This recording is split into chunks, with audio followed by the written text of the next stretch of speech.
Happy Tipsy Thursday. So my tip for today is about pools.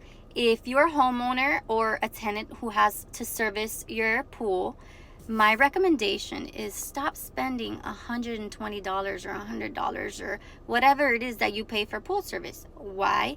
Because in my experience, I had a company come out, not one company, two companies come out, they test the pool water, they throw in their little chemicals, and then they scrub and vacuum the pool. My pool was never clean. It was never right. Never. So I said, let me try Pinch a Penny. Pinch a Penny, I don't know where you're located, but here in Florida, there's lots of locations. They test your pool water for free, and they give you a paper with the ABCs on exactly what you need to treat your water with.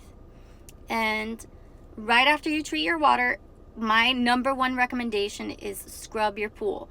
Once those chemicals land and fall where they need to land, you need to scrub your pool in order to prevent any stains. Now, vacuuming and what was it? Scrubbing. No, I said scrubbing. Yes, scrubbing. Most important thing. Vacuuming. You don't have to do it every single week. Just do it when the pool's dirty, and it's a workout. So that's the pro about that. What else? Testing the pool water at Pinch a Penny. During the summer, I go every week and a half. The warmer water needs to be treated more, but during the winter time when the water's cooler, I go like once every 3 weeks, and it really doesn't require anything, and it keeps my pool 100, and it keeps my pocket happy. So if you didn't know about Pinch a Penny, now you do. I'm sure there are other pool companies that have stores that offer that same service. So call around. Maybe you can save a buck or two.